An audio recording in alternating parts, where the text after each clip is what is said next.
Em 2002, o Jornal Nacional ofereceu aos brasileiros um grande retrato dos problemas nacionais. Com base nos dados estatísticos dos censos de 1990 e 2000 do IBGE, nossos repórteres apresentaram desafios que teriam que ser enfrentados por quem quer que vencesse as eleições presidenciais daquele ano. As reportagens a seguir continuam atualíssimas e mostram o que é o Brasil quando se fala em saúde e saneamento.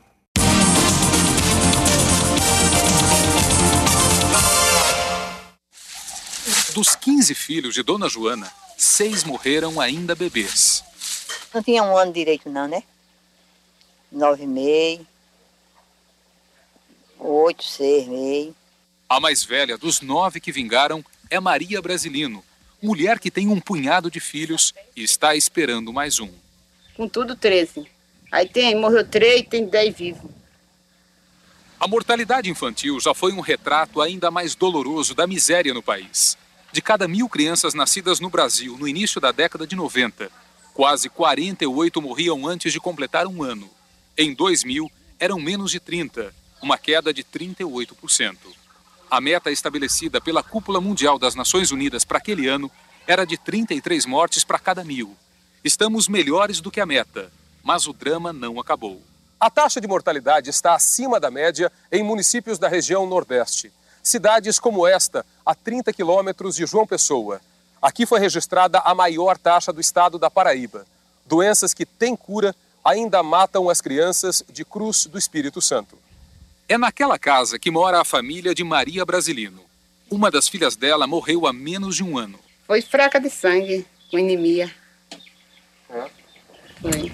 Anemia é um dos sintomas da doença que mais mata crianças no Brasil.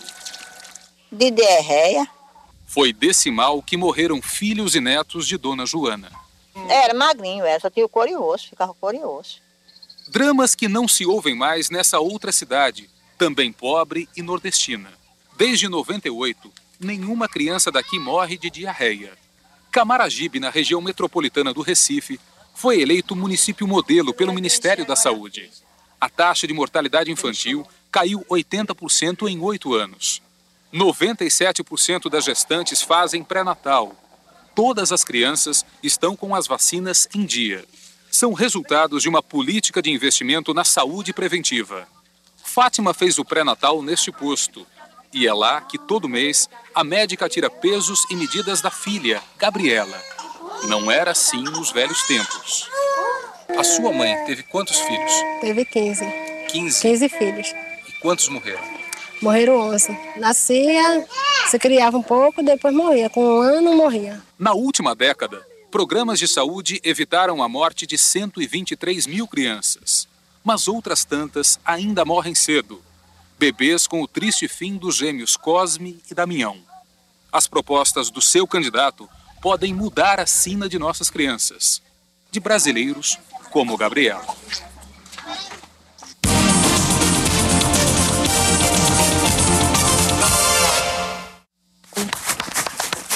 Herbert.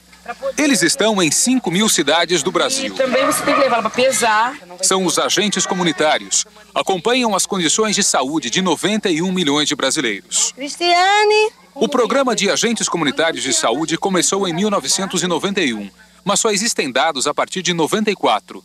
Eles eram 29 mil agentes. Hoje, são 160 mil. Aqui em Paraíba do Sul, agentes comunitários vão de casa em casa. Toda a população recebe visitas mensais. O programa de saúde é voltado à prevenção e diagnóstico de doenças. Dona Cineia. Cineia tinha uma disfunção da tireoide e ela não sabia. Nem imaginava. Já tinha 2 irmãos, que eu tinha tido, mas eu nem imaginava que eu poderia ter também, né? Neide foi o elo entre Dona Cineia e o posto de saúde. Vamos ver a família, porque se tá sendo hereditário, vamos procurar, né? Fazer os exames na família, ver se todos têm. Na maioria das cidades do Brasil, o agente faz parte de uma equipe com médico, enfermeiro e auxiliar. É assim que funciona o programa Saúde da Família. Em 1994, eram 328 equipes. Hoje, são 14 mil, que só atendem 30% da população. Esses programas foram responsáveis por uma redução dos níveis de mortalidade infantil, de mortalidade materna e de várias doenças que posteriormente só poderiam ser tratadas de forma curativa em hospital, caso não fossem tratadas inicialmente de forma preventiva, como foram. Marineide leva a filha que amanheceu com febre para ser atendida no posto de saúde. Antes, tinha que ir longe. Eu tinha que ir para um hospital, Itaboraí ou Cachoeira. Cheguei lá a pegar fila enorme e muitas vezes eu nem atendido era. Mesmo com uma queda de 20% nas internações, os hospitais continuam cheios. Na última década, houve uma redução de 10% no número de leitos. Os postos de saúde poderiam atender boa parte dos doentes que hoje lotam hospitais. Mais de 80% dos atendimentos dos serviços de emergência dos hospitais públicos poderiam ser resolvidos em unidades como essa, unidades de saúde da família, unidades de atenção básica. E o seu candidato? Como e quanto propõe investir na saúde? Dizem que o melhor é prevenir.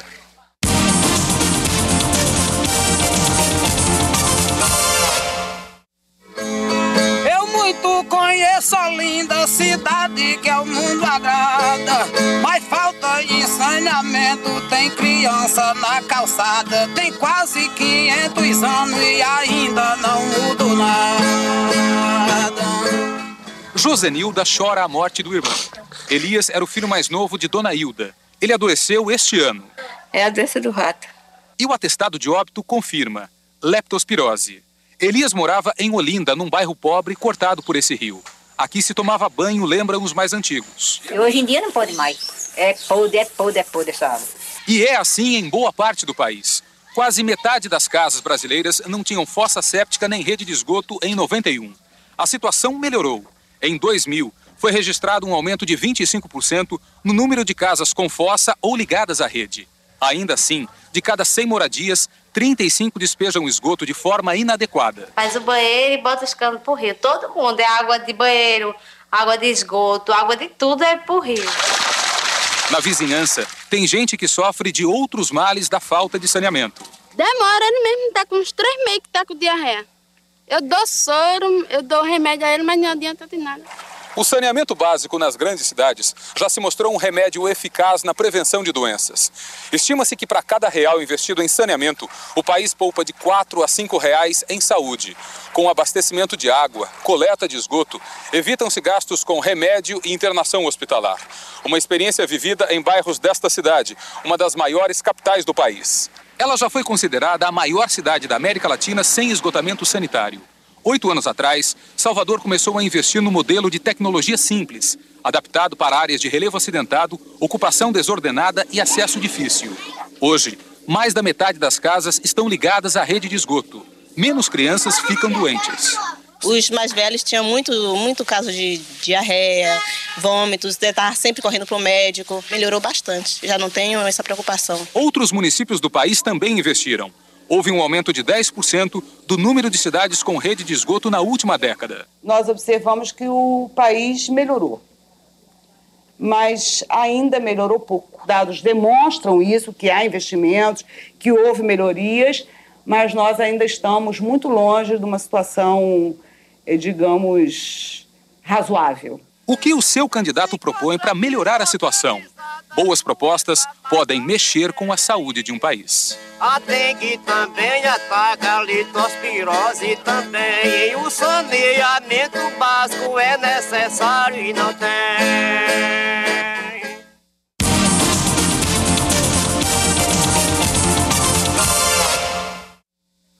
Na última década, ganhamos a esperança de viver alguns anos mais. Em 91, a expectativa de vida era de 66 anos. Subiu para 68 anos e meio em 2000.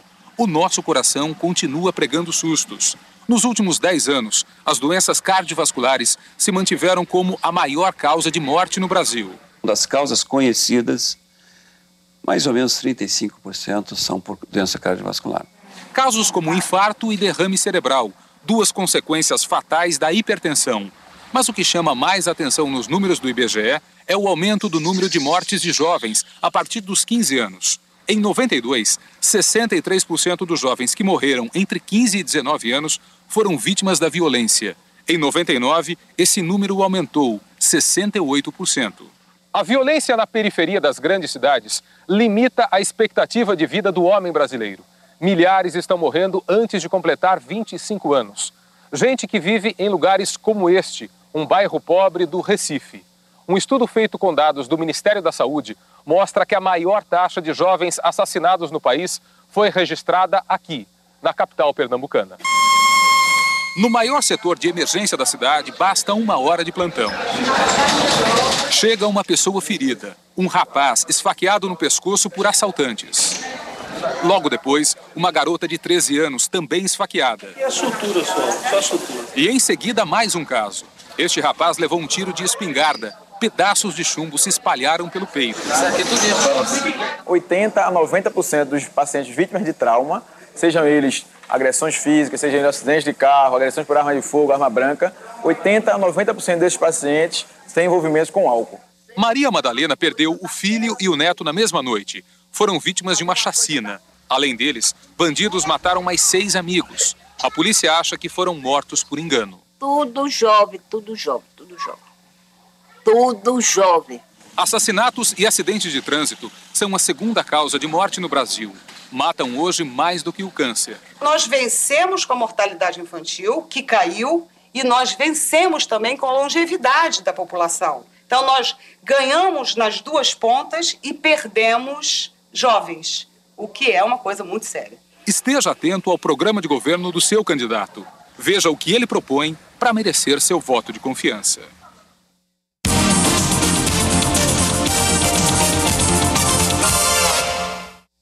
Maria cumpre a dura rotina dos que lutam para sobreviver. Saio cedo de casa, 7h30 da manhã eu saio. É R$1 que a gente paga de bicicleta. E assim Maria vai até o ponto. Aí eu apanho o ônibus lá. Vou-me embora no ônibus, aí na estrada. A estrada vai de Abaetetuba até Barcarena, cidades do norte do Pará. Depois Maria pega a balsa, atravessa o rio e chega a Belém. Lá caminha até mais um ponto de ônibus. É duro, meu amigo, é duro. A viagem de Abaetetuba até aqui leva 2h30 e é feita 3 vezes por semana. Belém é uma das poucas cidades da região norte que tem equipamentos para hemodiálise. Máquinas como esta, que mantém a vida de um doente renal. De cada 20 municípios brasileiros, só um dispõe desse tipo de equipamento. Alguns anos atrás era ainda pior. Em 95, o SUS mantinha convênio com 500 unidades de saúde que faziam diálise em todo o país. Hoje, são quase 550, aumento de menos de 10%. Brasileiros também sofrem para ter acesso a esta máquina, que é usada para diagnosticar o câncer que mais mata mulheres no país. Maria Catarina viajou horas de barco para fazer a mamografia. Ela mora numa cidade pequena na ilha de Marajó. É 6 horas de viagem de lancha. Eu saí de lá meia-noite. A gente chegamos 5 horas da manhã aqui. O número de unidades de saúde com mamógrafo quase dobrou nos últimos 7 anos. Eram menos de 400 conveniadas ao SUS em 95. Hoje, são 750. O número de equipamentos é bastante suficiente. O problema está na distribuição. Eles são concentrados em determinados locais e isso faz com que a população de cidades, de regiões mais pobres ou de cidades do interior tenham que se deslocar para a capital. Na região norte, o número de mamógrafos não chega a 4 para cada 100 mil habitantes. Na região nordeste, menos de 6. No sul, passa de 8. Na região centro-oeste, são 10. E no sudeste, são quase 14 mamógrafos para cada 100 mil habitantes. Apesar da concentração de equipamentos, pacientes enfrentam fila no Rio de Janeiro. Eli esperou 3 meses para fazer o exame. Pode dar sorte de não ter nada, né? Mas se tiver. Como o exame da mamografia é importante no diagnóstico precoce do câncer de mama, se o câncer já estiver um pouco avançado, 2, 3 meses pode influenciar na vida dessa paciente. Atenção às propostas do seu candidato. Bons investimentos em saúde podem salvar vidas e poupar brasileiros do sofrimento.